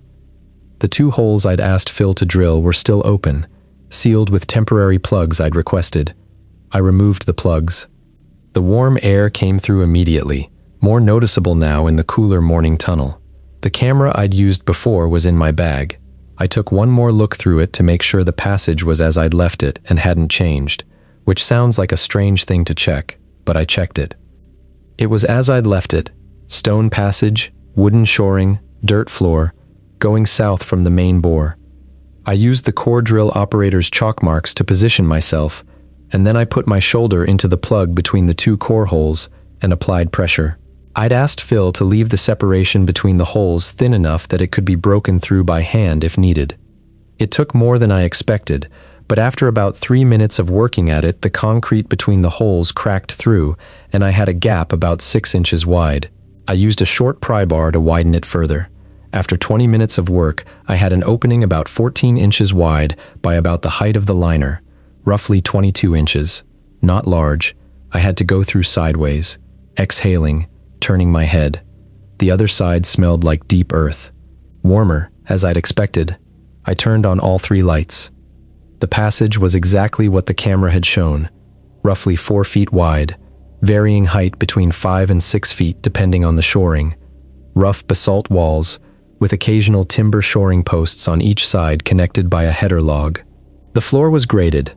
Someone had flattened it and added gravel fill at some point, and the gravel was compressed and partly consolidated into the earth. The wood of the shoring members was dark brown, dense, not punky or rotten. Old wood in a dry environment keeps well. This was old. I paid out the orange rope from my left hand as I walked, feeding it back through the opening so I could follow it back. I walked south for about 30 feet. The passage was straight, no curve. Then it angled slightly west, a gradual turn of maybe 15 degrees, and continued. I went another 30 feet. My rope was 60 feet total. I made a marker at the end and tied it off to a shoring post. The passage continued. I couldn't see an end from where I stood. I unclipped my infrared thermometer from my vest and took a reading, 69 degrees Fahrenheit. A degree or two warmer than at the liner. I made a note. I went back to the opening, retrieved my rope, repositioned my anchor to the far post, and went further in. The passage turned again, slightly west, and then straightened. I was now perhaps 100 feet from the tunnel bore, by my estimation of my steps, which I'd been counting. I was also slightly disoriented about direction. The turns had been subtle enough that I wasn't certain anymore whether I was still heading south or had drifted west. Underground, without visible horizon or sky, direction is something you feel more than know, and feelings are not reliable. I noticed the marks at roughly the 100-foot point. They were on the walls of the passage, both walls, not just one side, the same orange spray paint, the same stencil style. But the marks here were different from the ones in the main bore. In the bore, the marks had been single numbers with arrows. Here the marks were smaller, more frequent, and more complex. They were a combination of a number and a letter, things like 7A, 7B, 7C, reading sequentially along the right wall. The left wall had a parallel sequence starting at 7R, 7S, 7T, as if someone was marking every position along the passage at precise intervals with a consistent notation. The marks were fresh. Same quality as the ones in the bore, not faded, not old. I photographed them and kept going. At about 150 feet into the passage, measured from my entry point through the liner, the passage opened into a larger space. It was a chamber. Natural, I thought, a void in the basalt, the kind of feature that forms in volcanic stone, where a gas pocket or a drainage void opens up over geological time, roughly oval in plan, maybe 25 feet in its longest dimension and 15 in its shortest, with a ceiling that reached maybe 8 feet at the highest point. The walls were rough basalt. The floor was the same graded gravel as the passage. The chamber was not empty. Against the far wall, grouped loosely, a surveying transit on a wooden tripod, the kind used in the late 1950s and early 1960s, a brass instrument with a green verdigris patina on its more exposed surfaces. Next to it, a canvas field bag, zipped closed, heavy-looking. Beside the bag, a folded canvas tarpaulin, and under the tarpaulin, when I lifted the edge, several wooden equipment cases, the dovetail-cornered kind that used to carry sensitive survey equipment. The cases were latched closed. There was also a field notebook. It was on the ground, not in a case or a bag, just lying on the gravel floor of the chamber, closed, with a plain tan cover of the type used for engineering and survey fieldwork in that era. The cover had no label, and there were more marks on the walls of the chamber. The orange spray paint, same as throughout the passage, but in here the marks were more dense, not just sequential numbers but clusters of marks, circles and arrows, and numbers in combinations I couldn't immediately parse. One stretch of the wall had what looked like a survey traverse, a chain of angle measurements and distances, sketched in spray paint directly on the basalt as if someone had been mapping the space and needed to record their work directly on the surfaces rather than risk losing a paper record. I stood in the middle of the chamber and turned slowly. The warm air was more noticeable here. My thermometer read 71 degrees. The smell was stronger too, the mineral earth smell, and something else I kept trying to identify and couldn't. Not unpleasant. Older than unpleasant, if that makes any sense. I picked up the field notebook. The first page, inside the cover, had handwriting in pencil, small, careful, trained engineer's lettering, RT. Garland, Field Notes, Hartwick Secondary Project, January 1961. Below that, Property of Meridian Excavation, Inc. I sat down on the floor of the chamber, with my back against one of the survey equipment cases, and read the notebook. The first third of it was exactly what you'd expect from a survey field notebook from that era. Traverse data, angle readings, distance measurements, elevation benchmarks, notes about equipment calibration, weather conditions, crew names, partial, first names or initials only. The work was clearly the survey work for the secondary cross-passage construction, setting out the center lines for the passages, establishing grades, documenting as-built positions. Professional, careful, meticulous. The dates ran from January 1961 to approximately July 1961. The work progressed in a recognizable pattern. Survey, layout, survey again, correct, document. The passages were being driven south from the main bore, in a fan pattern, from what I could tell from the traverse data, with the chamber as the central feature they were working toward. Garland, R.T. Garland, who I now understood was likely a relative of the D. Garland, who'd checked out the H200 drawings in 2006, and the Robert Garland, who'd done the October 2022 maintenance visit, was the survey technician, or engineer on the job. The middle third of the notebook continued the survey work, but began to show something else. Brief notations between the data entries that weren't survey data. Notes about the passage, observations of the temperature, warm today, warmer than expected for depth. Notes about the rock quality. Basalt here unusual texture, appears more fractured than eastern sections. Notes about sounds, can hear something through east wall of chamber, not identifiable, possibly water or settling. And then, around mid-August of 1961, the handwriting changed. It's hard to describe how, exactly. It was still legible and in the same general style, but it had become more compressed, more deliberate, in a way that looks like effort rather than habit. The letters were the same, but the spacing was different, as if the writer was working carefully to keep the letters forming correctly and couldn't rely on muscle memory anymore.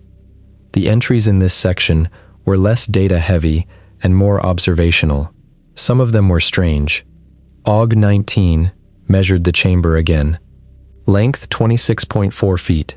Width 15.1 feet. Max height 8.2 feet. These dimensions do not match my measurements from Aug 10. Length 24.9. Width 14.2. I must have made an error on one survey. Will resurvey Thursday. Aug 22. Resurveyed. Chamber is 26.4 feet length, 15.1 width. My Aug 10 measurements were wrong. But I have the original notes, and the transit readings show I was careful. I can't identify the error. Aug 29. The passage from the bore to the chamber seems longer today. I walked it with the measuring chain. 148 feet. Yesterday, when I last measured it, we were at 112 feet. Drove 36 feet in one day. That's 3 times our usual advance rate. Don't know how this happened. Ask the crew foreman, Harley, and he says they haven't been working the passage. We've been in the chamber. Sep 1, walked back to the bore today, and it seemed like a longer walk than usual. I know the passages.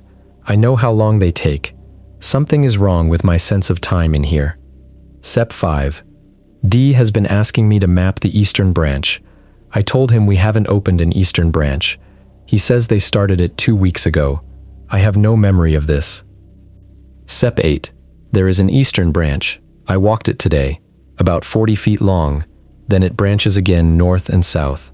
I have no memory of this work being done, and no notes of it in this book. Sep 12. The chamber does not have the same dimensions every time I measure it. I cannot explain this. It is not an instrument problem. I have checked the transit 3 times, and it is calibrated correctly. The chamber changes. I will not write down what I think it changes in response to, because I think if I write it down, it will become more real. Sep 14. Incident today. H. Harley was in the north arm of the eastern branch. I don't know what he encountered.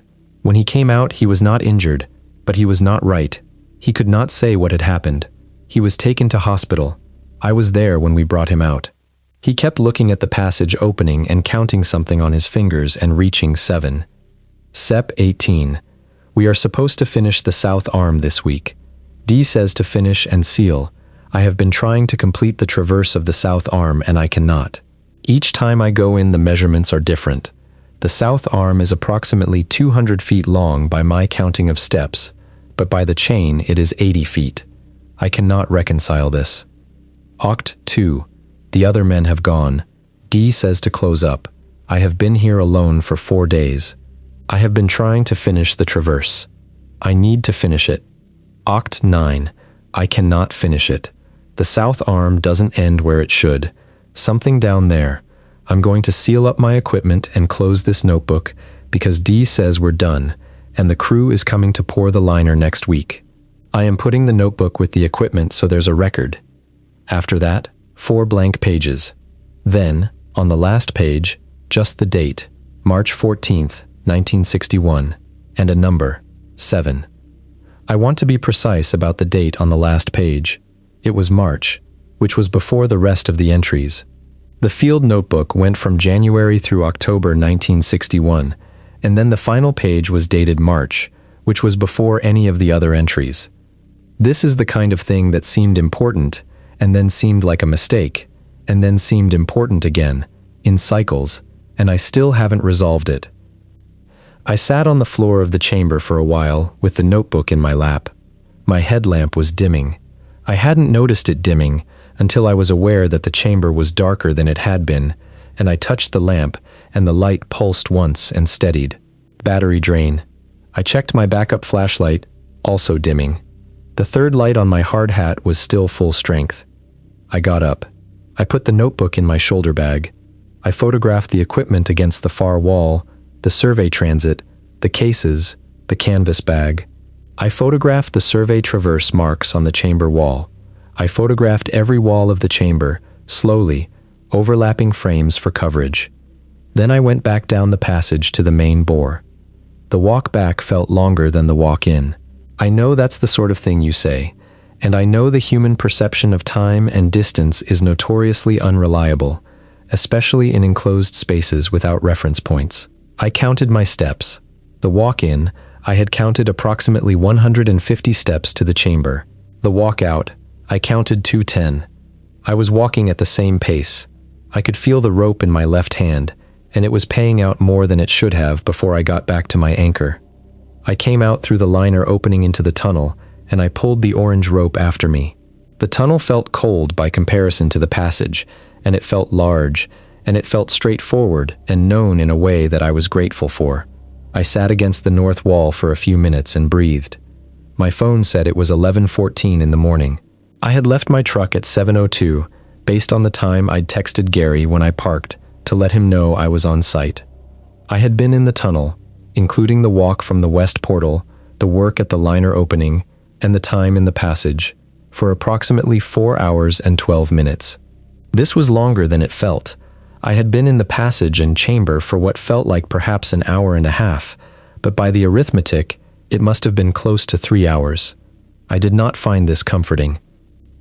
I patched the liner opening as best I could with a hydraulic cement plug I had in my gear bag. Not a proper fix, just enough to close the hole against casual observation, and walked back to the west portal.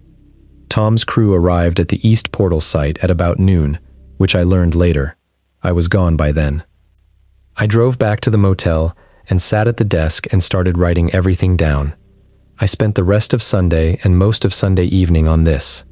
I photographed the field notebooks pages on my motel room desk, every page, using my phone camera with the desk lamp angled across the page to provide good, even light.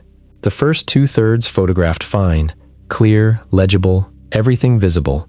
The last third, the section with the changed handwriting, the strange entries from August onward, was blurred in the photographs. Every single one. Not slightly blurred, not soft focus, but the specific blur of camera motion, as if I had shaken the camera on every one of those shots, which I had not. I tried again. I laid the notebook flat on the desk. I set my phone in a standing clip on the desk's edge so the camera wasn't handheld. I let the phone stabilize for 10 seconds before triggering the shutter. Blurred. All of them.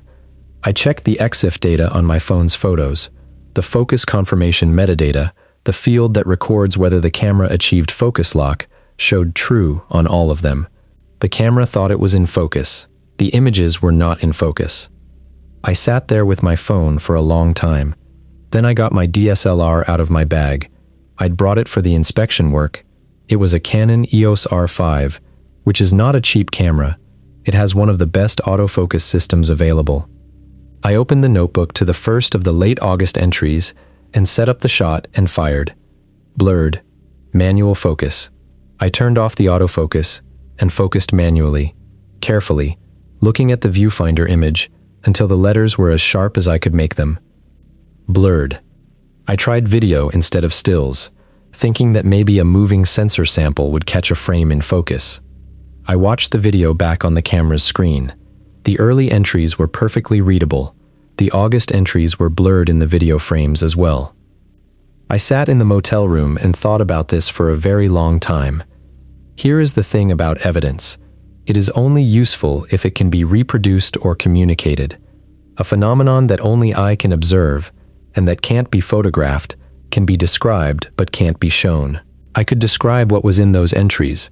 I had, in fact, copied several of them by hand into my own field notebook while I was in the chamber, but a handwritten copy of someone else's handwritten notes from 60 years ago, with no photographic verification, is not going to carry much weight. I tried to photocopy the pages on the motel's front desk copy machine. The early pages copied fine. The late pages came out blank on the copy side, as if the toner couldn't find anything to reproduce, though the originals were visible to my eye. Monday morning, I called Gary. He answered on the second ring, which was good because I'd been half expecting voicemail. I told him what I'd done on Sunday. I told him about the passage, the chamber, the equipment, the notebook, the entries. I told him about the photographs. He was quiet through most of it. At the end, he said, "You took the notebook?" "Yes." "Okay. I need you to come back," I said. "I need a witness. I need someone else to see the chamber and confirm what I'm describing." There was a pause. "Dan." "I know." "I'm going to be straight with you. I've been thinking about this for the last few days, and I don't want to go back in there. Because of the knee? Because of what you've just told me, and because of what I could see through that drill hole on Thursday." He paused again. "I've been doing this job for 30 years. I've been in a lot of bad places. I know what fear of a confined space feels like. I know what fear of unstable structure feels like. I know what fear of electrical hazard feels like. What I felt looking through that hole is not any of those things. I don't know what it is, and I don't want to know. I didn't push him on it. He has the right to make that call. He'd have the right to make it even if I thought he was wrong, which I wasn't sure I did. "Will you help me with the report?" I said. "Yes.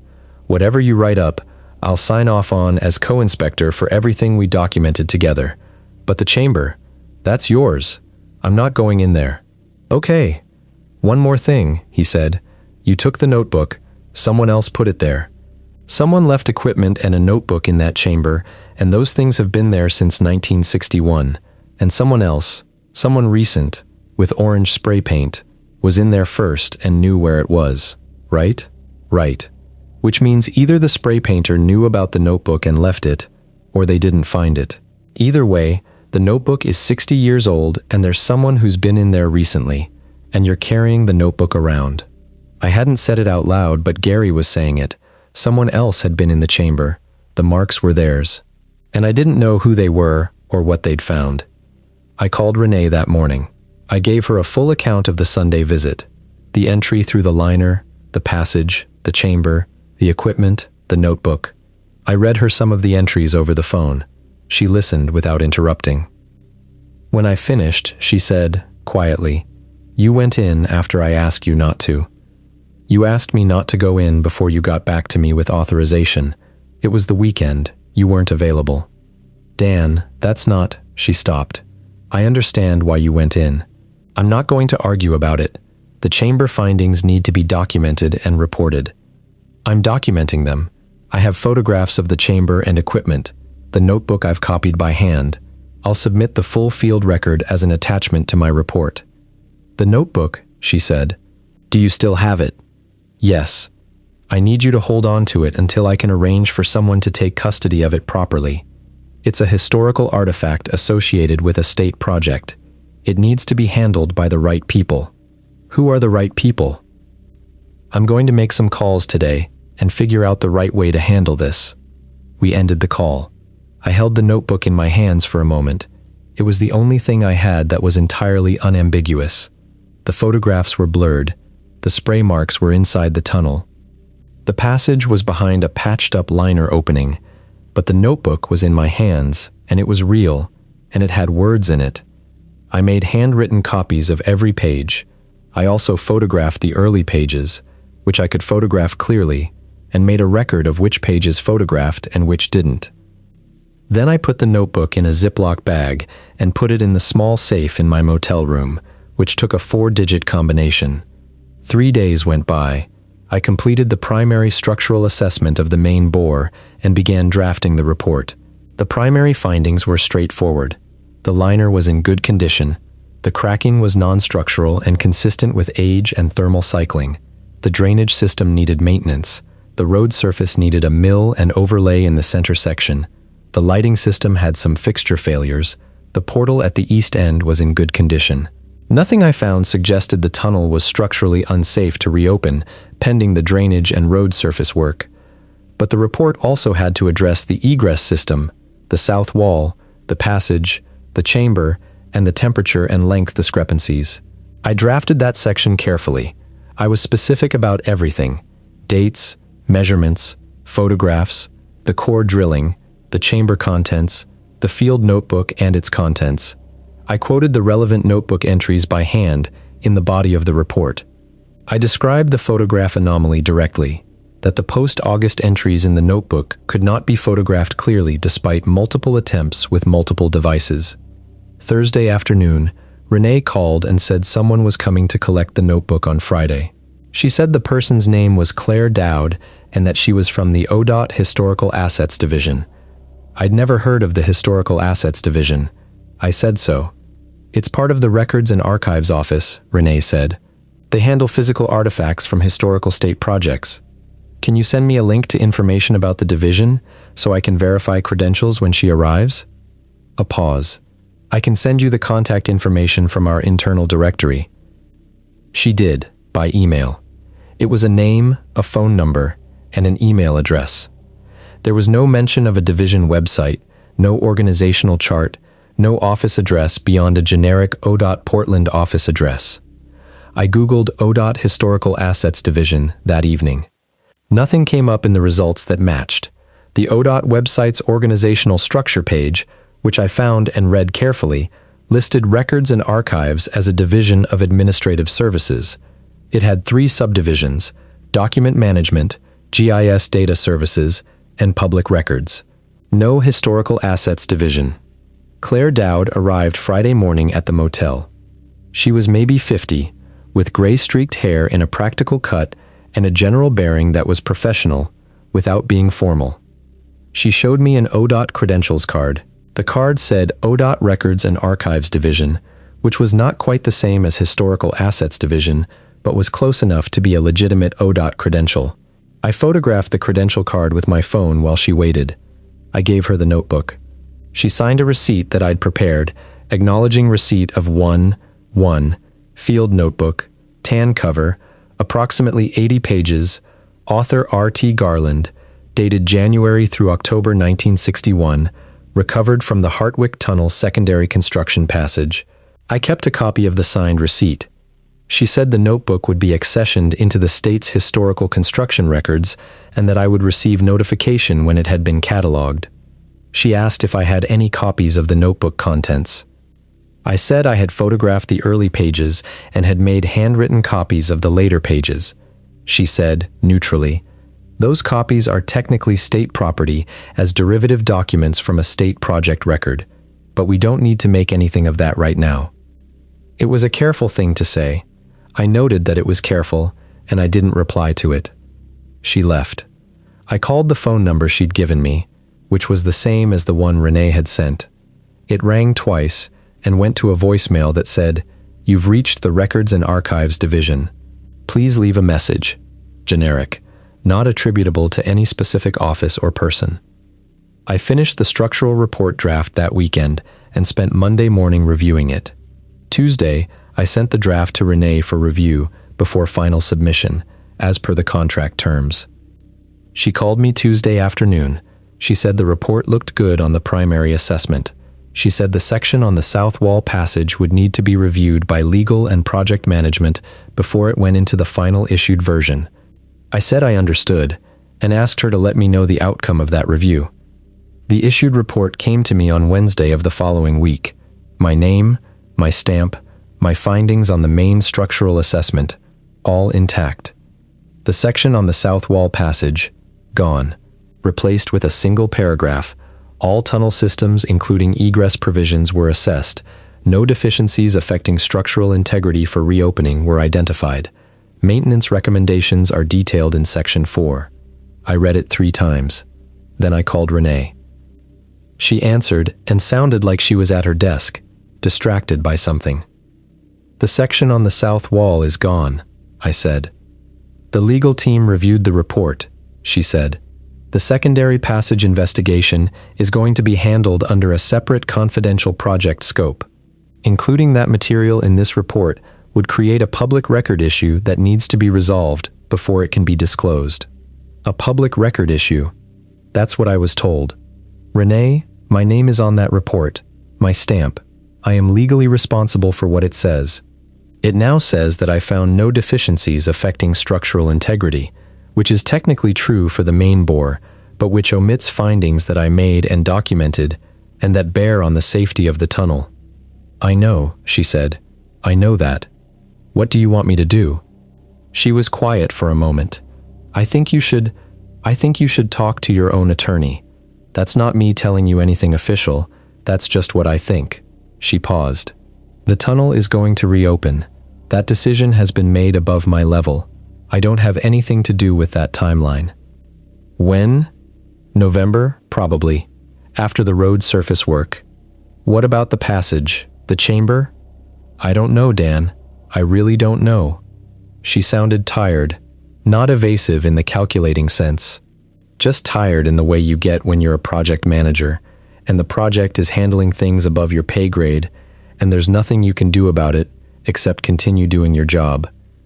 I said goodbye and hung up and thought about whether to consult an attorney.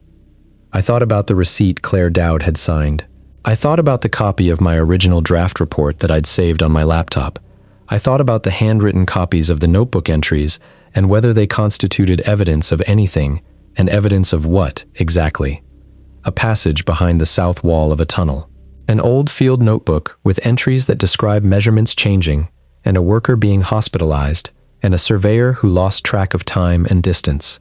Spray marks made by an unknown person, probably recently, numbering the south wall locations along with the known north side exits. Temperature anomalies, a length discrepancy. The notebook was gone. The marks were in the tunnel, which was going to reopen. My report, as issued, said nothing was wrong. I called Gary the next day. He answered, and we talked for about 20 minutes. He was calm and thoughtful. He agreed that the report situation was irregular and that I'd been put in a difficult position. He agreed that the passage investigation should have been completed before a reopened decision was made. He said, gently, that there wasn't much either of us could do about it now. The tunnel is structurally sound, he said. We assessed the structure. The structure is sound. The passage is not structurally linked to the bore. The liner is intact. The bore is sound. A passage behind the liner is a separate issue, and somebody decided it's a separate issue.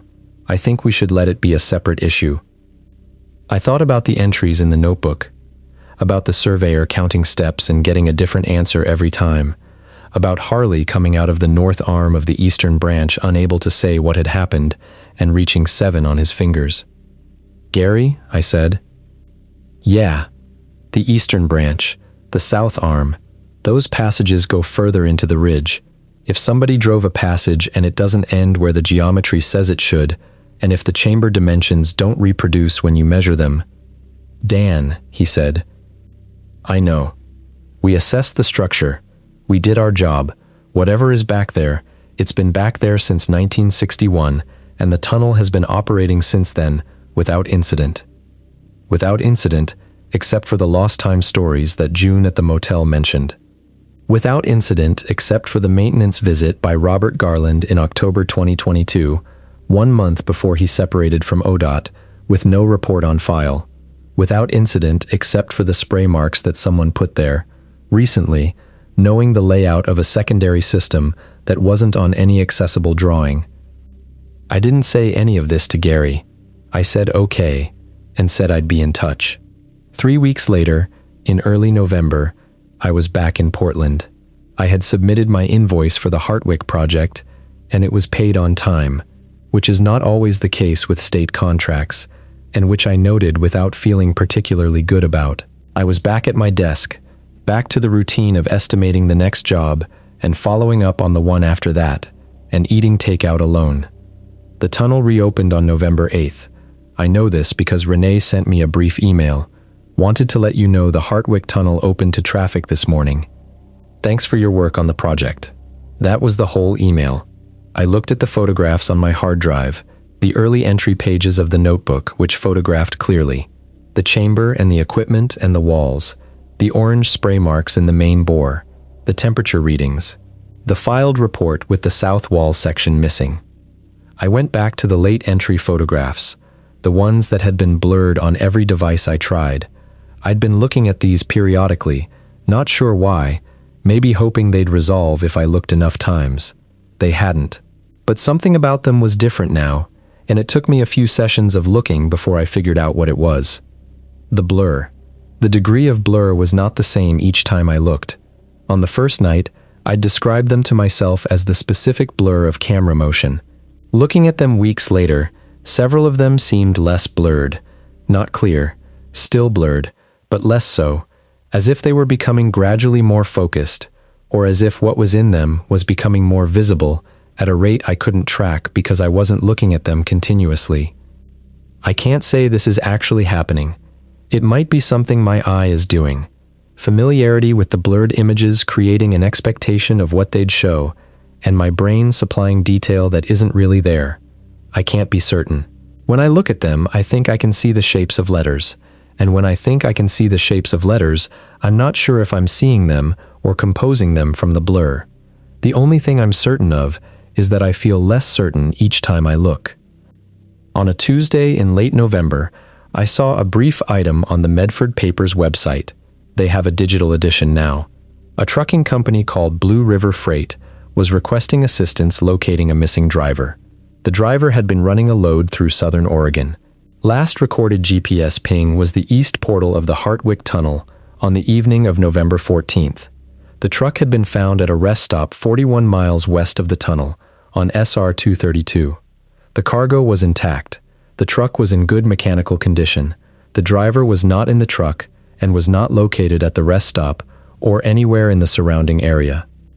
The driver's name was given as Paul Wickham, age 49, from Red Bluff, California. I read the item 4 times. Then I read it a 5th time to make sure I hadn't missed something, a conclusion, an explanation, a follow-up note that said he'd been found. There was no follow-up.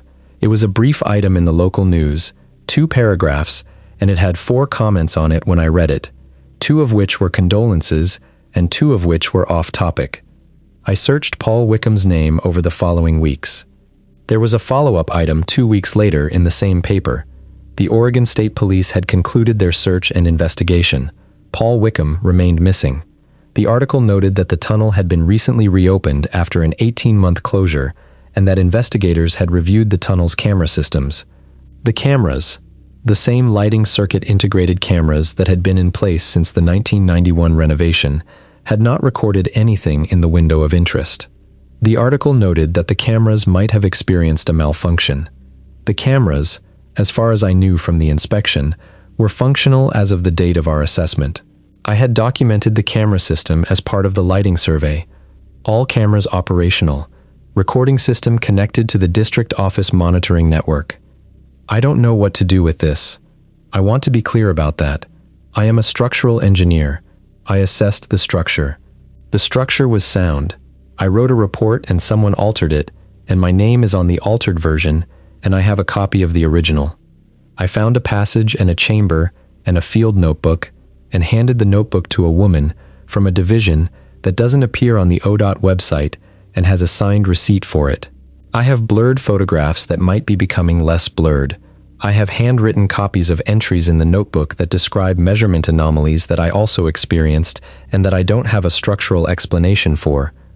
I have a structural explanation for all of the things a structural engineer is supposed to have explanations for. The liner was sound, the rock was competent, the drainage needed maintenance, the road surface needed work. What I don't have an explanation for is the 41 feet. And I don't have an explanation for the temperature of 69 degrees Fahrenheit in a basalt formation that should equilibrate at 55. And I don't have an explanation for why the measurements in the chamber didn't reproduce for RT. Garland in September of 1961, and didn't reproduce for me when I walked in and out and counted my steps in each direction. And I don't have an explanation for Paul Wickham, whose last GPS ping was the east portal of the Hartwick Tunnel at 9:14 in the evening of November 14th, 1 week after the tunnel reopened, and who has not been found. I've been thinking about calling someone for months now. I think about who to call. I think about what I would say to a journalist, or to the Oregon State Police, or to the OSHA division that handles investigative reporting on construction anomalies. I think about the fact that my name is on a report that doesn't say what I found, and whether that makes me complicit in something, or whether it makes me a witness to something, and I can't decide because I'm not sure those are different things. I have Gary's phone number. I call him sometimes and we talk about other things. He sounds fine. He sounds like Gary always sounds, dry and practical and comfortable with his opinion. If I bring up Hartwick, he says something brief and measured and then moves the conversation elsewhere, and I don't push because I don't think pushing would help. I have the photographs. I have the handwritten copies. I have the signed receipt from Claire Dowd, whose division I cannot find on the ODOT organizational chart. I have the checkout log entry with David Garland's name and the H200 drawings and the non-return date from 2006. I have Renee's email about the tunnel opening. I have the news item about Paul Wickham. I don't have the notebook. I don't have the H200 drawings. I don't have whatever Robert Garland found when he went in October 2022, because there's no report and he left the agency a month later and I can't reach him. I have not tried, recently, to reach Robert Garland. I'm not sure I want to know what he would say. I'm not sure I want to know what put that notebook on the floor of that chamber and what had stayed warm enough in the basalt to raise the ambient air temperature 14 degrees above the formation equilibrium, and what arranged the marks on the south wall of the Hartwick Tunnel bore in a numbering system that accounted for exits nobody has officially acknowledged. And I'm particularly not sure I want to understand what a 41-foot discrepancy in a 2,000-foot tunnel actually means, because whenever I think about it carefully, whenever I work through the geometry and the measurement methods and all the sources of error I can identify, I come to the same place, The tunnel is 41 feet longer than it should be, and those 41 feet are somewhere, and whatever is in them has been there since at least 1961, and it is warm. I'm going to stop looking at the photographs tonight. I've been telling myself I'll stop looking at the photographs for 6 months now, and I keep sitting back down at my desk. I don't know what I expect to find in them that I haven't already found, or that they haven't already shown me. It's just that the blurred pages look, sometimes, as though the words are working their way back toward legibility, as though whatever is preventing me from reading them is not permanent, as though, given enough time, they'll be readable after all. I put my phone down on the desk. I get up and make coffee. The apartment is quiet. Outside the window, the Jeffrey pines on the ridge above the tunnel are, by now, in November darkness, and the tunnel is open, and the trucks go through it. 24 seconds at 60 miles an hour, if they don't stop. If they don't stop, they're through in 24 seconds, and they come out the other side, and they never know about the passages, or the chamber, or the 41 feet, or the wooden shoring that has been holding up old basalt in the dark for 60 years.